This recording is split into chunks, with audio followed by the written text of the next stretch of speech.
Eu tive um colapso. Eu não sei se esse vai ser o último vídeo, o primeiro vídeo de muitos, mas eu tive um colapso.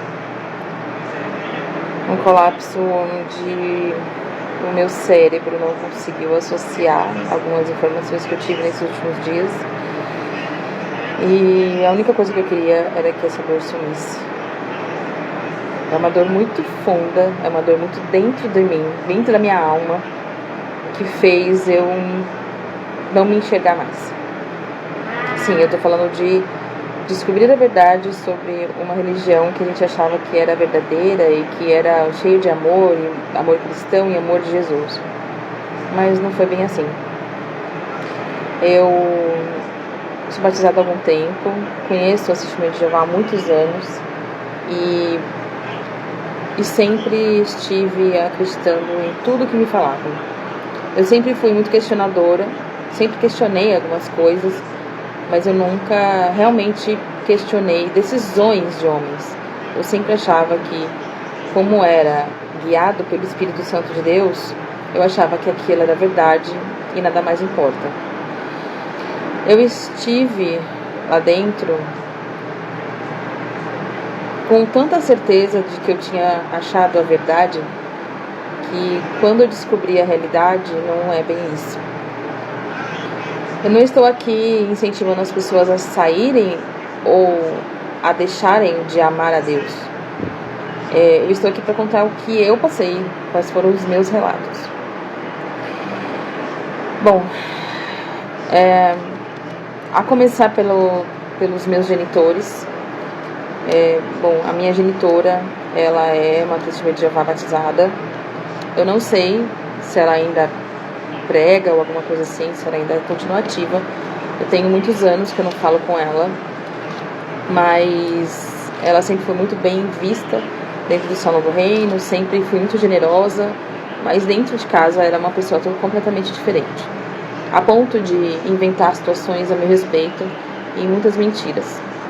Depois eu me casei. Me casei com uma pessoa que aparentemente era uma pessoa muito boa, era uma pessoa que poderia conquistar qualquer pessoa. Uma pessoa que sempre foi muito generosa com as pessoas, mas dentro de casa era bem, não vamos dizer assim, ruim, mas era indiferente. Uma pessoa indiferente e que escondia muitas coisas. Então o celular não era muito ativo, né, não ficava ali por perto, né? Já peguei pornografia dentro de computadores e tudo mais, e assim foi até o fim do nosso divórcio. A primeiro momento, o meu divórcio foi baseado simplesmente pela falta de responsabilidade, que não havia uma responsabilidade de homem, marido, de querer pagar as contas, né, de fazer algumas coisas, né?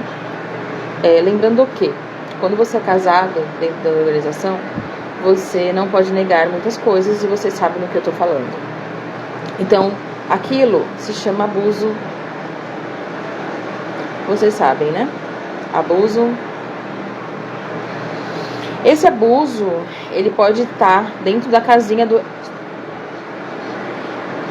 E eu não sabia disso, né? Isso daí a Bíblia sempre fala que a mulher não pode negar o que lhe é devido, mas não é bem nesse contexto.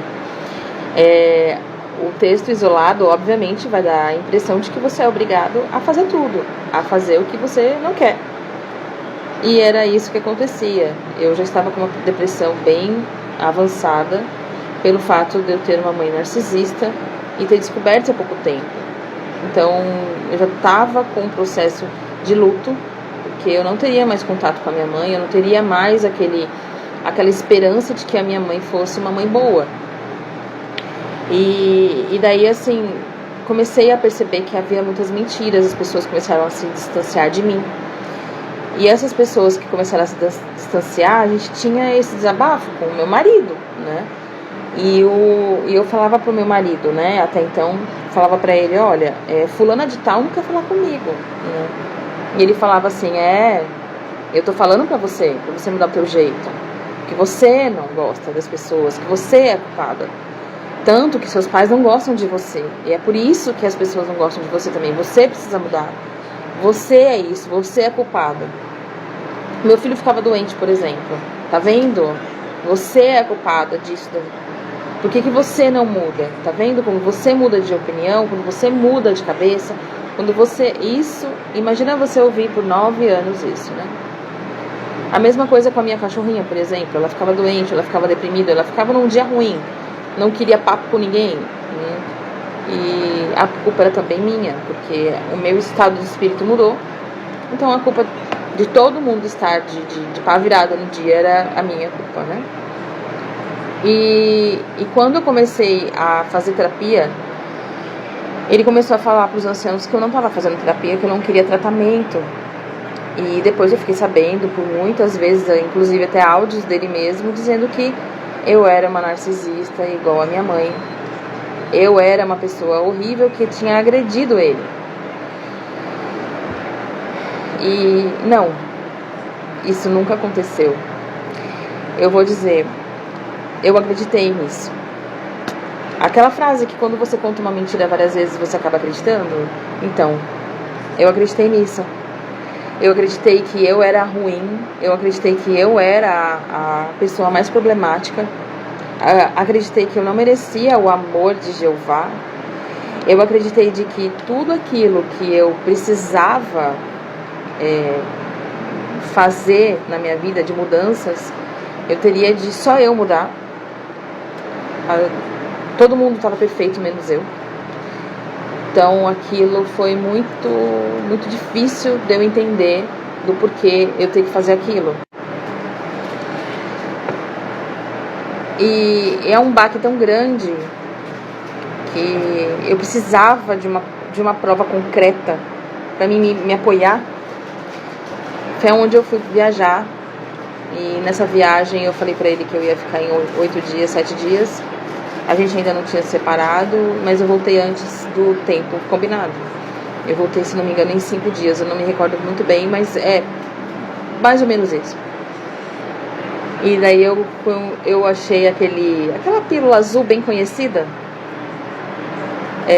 Algumas camisetas diminutivas e uma toalha molhada, né? Assim, o meu filho tá miando, gente. E aí o que acontece? Eu questionei com o ancião na época e perguntei o que eu podia fazer. E ele falou assim: confronta ele, porque você é esposa, você tem esse direito. Eu perguntei: e se ele ficar muito nervoso e me bater, me agredir? Ele riu e falou uma frase: você tem um marido que você escolheu, não o que você merece. Ou seja, é minha culpa ainda. Eu gostaria de contar mais sobre a minha história. Talvez isso seja uma forma de ter um diário público, não sei. Eu fui muito incentivada a contar. Tem muita coisa errada, muita coisa que aconteceu. E eu gostaria de contar também o que aconteceu, o porquê que teve esse colapso, que quase me levou a...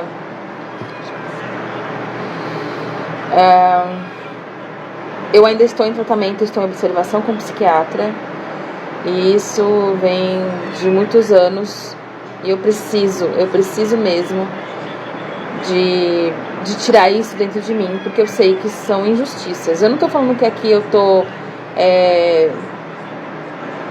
pura e limpa, eu sou santa e nunca errei, não é isso. Mas infelizmente dentro da igreja, dentro dessa igreja, dentro do salão, há muitas pessoas que se dizem muito amorosas, mas que acabam acabando com a nossa vida com a ajuda dos da dianteira. E isso me levou a contatos com os ativistas, né, que me deixou mais ainda em dúvida. Saber que a verdade não é a verdade doeu muito. Então, se eu tiver coragem, eu falo mais sobre isso no próximo vídeo.